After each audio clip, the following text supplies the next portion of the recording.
আজকের গল্পের নাম সরল কালুর গল্প। মসুরির ডাল দিয়ে ভাত খেলো কালু।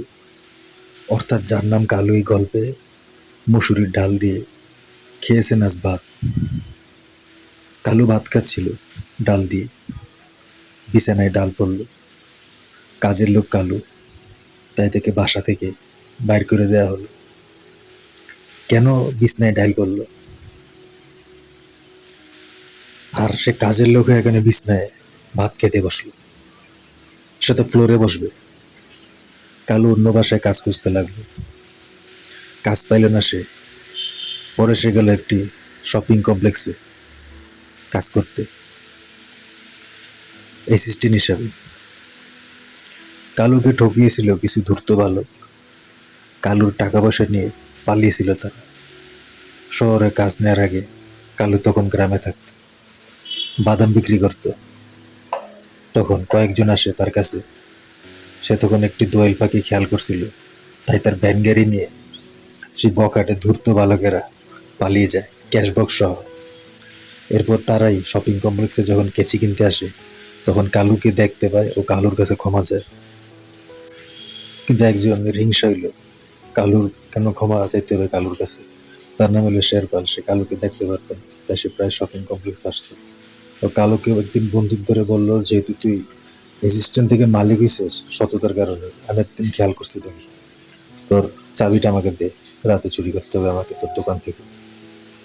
চাবিটা কালু দেয় বিপদ থেকে বাঁচার জন্য। সে চাবি নেয় এবং কেচি দিয়ে সিসি ক্যামেরার তার কাটে, দারোয়ানকে বাঁধে। বাঁধার পর সে শপিং কমপ্লেক্সের ভিতর প্রবেশ করে। শপিং কমপ্লেক্সের ভিতর যাওয়ার পর সে দেখতে পায় এসকেলেটর চালু করে, কারণ সেকেন্ড ফ্লোরে আবার কালুর শোরুম। ভিতরে আজকে চুরি করতে হবে। টুথব্রাশ দেখতে পায়। এসকেলেটর ছাড়ার পর টুথব্রাশ টান দিয়ে এসে বাইর করতে চায়, কিন্তু টুথব্রাশের ভিতরে নিচে শিকল বান্ধা ছিল এসকেলেটরের ভিতর দিয়ে। চেইন টান খাওয়ার পরে সেই শিকল আবার বান্ধা ছিল এসকেলেটরের ভিতরের চাকার শিকলের সাথে। ভিতরে ডুবে গেল শেরপাল ভিতরে ডুবে যায়। আর ইঞ্জিনিয়ারিংটা করে রাত 12টার সময়।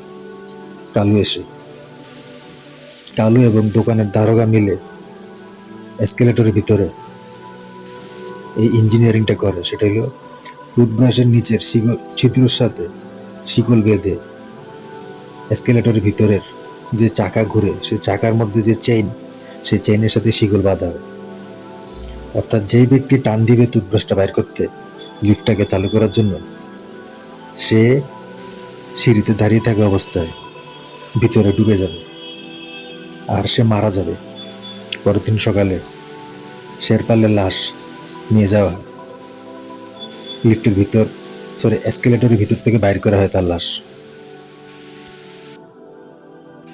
সেদিন রাতে যখন রাত 9টার সময় কালু তার দোকান বন্ধ করে বাসায় আসতেছিল, সেই সময় তারে বন্দুক ধরে বলা হয় যে, তোর দোকানের চাবিটা আমাকে দে, পুলিশের কাছে গেছিস তো তোরে আসার সময় গুলি করা হবে। তুই যদি রাতে দেখি দোকানের চাবি একটা দিছিস, আরেক কপি চাবি তোর কাছে আছে, এটা দিয়ে যদি তুই রাতে মালামাল সরাইছিস দোকান থেকে, তাহলে কালকে তোকে গুলি করা হবে।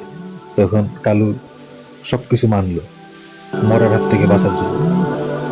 আশা চাবিটা দিল ঠিক, কিন্তু সে যে এই ইঞ্জিনিয়ারিংটা করবে, এই বিষয়টা শেরপালের মাথায় কখন আসে।